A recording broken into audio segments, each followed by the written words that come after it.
In defense of my honor and with due deference to those concerned.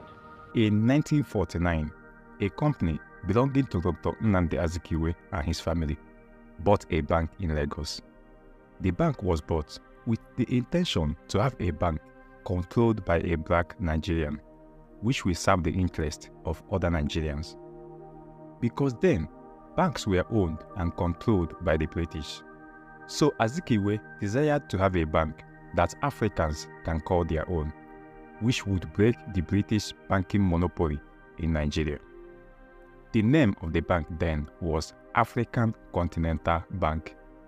However, after some years, a report about transactions carried out by the bank showed that although Nnamdi Azikiwe had resigned as chairman of the bank when he took office as the Premier of Eastern Region in 1954, but the active chairman of the bank, as at the time of the report, was his friend.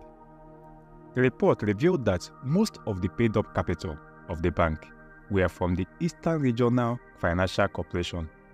So a tribunal was set up to investigate the matter. It was headed by the then Nigeria's Chief Justice, Sir Foster Sutton, and was called the Foster Sutton Tribunal.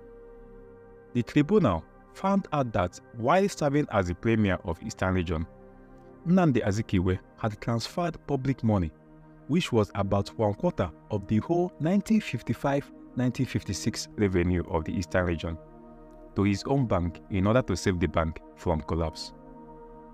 Corruption did not start from there. In fact, let's start from the beginning.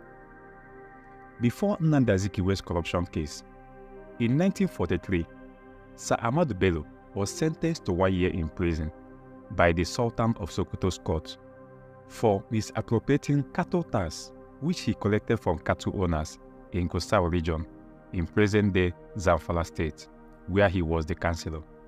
However, he spent only 3 months in jail as he appealed the sentence in a higher court, stating his innocence. The court later granted him freedom. Few years after independence, in 1962, Chief Obafemi Awolowo was found guilty by a commission of inquiry known as Justice Coker Commission for using the Western region's money to finance the promotion and activities of his party, the Action Group. The Coker Commission found out that Awolowo mismanaged and diverted funds totaling over £6 million from the Western Region Marketing Board to finance political activities. All these were corruption cases that had connection to the founding fathers of Nigeria. But corruption was firstly introduced in Nigeria way back in 1914 when Nigeria became a country. Just a few months after the amalgamation of Southern and Northern Nigeria, the British contractors and traders introduced what they called contract percentage into the Nigerian trade system. What is this contract percentage? Contract percentage was the extra money contractors and traders were making from every contract awarded.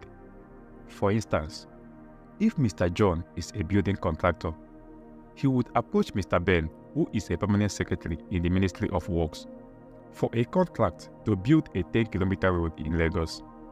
Mr. Ben would then tell Mr. John to add an extra percent to the cost of the contract, let's say like 15 or 20%, which would be given to him as his own reward for awarding the contract to him.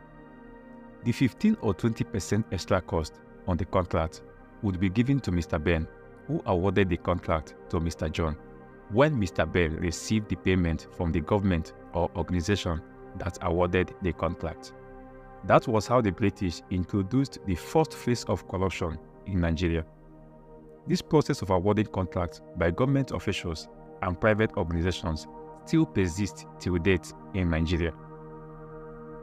The third chapters of corruption happened when large sums of money suddenly disappeared from the accounts of government agencies, commissions, and parastatals.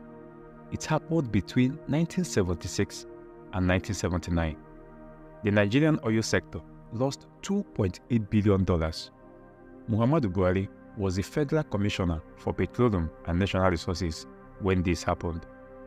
Again, during the Gulf War, the same Nigeria oil sector lost $12.4 billion under General Ibrahim Babangida's regime.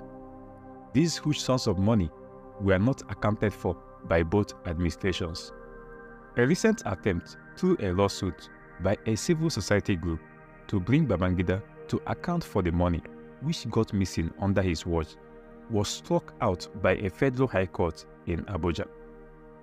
Additionally, the fourth origin of corruption in Nigeria was done through a decree called the Land Use Decree, which is today known as the Land Use Act. How did it happen? For instance, there was a federal government program called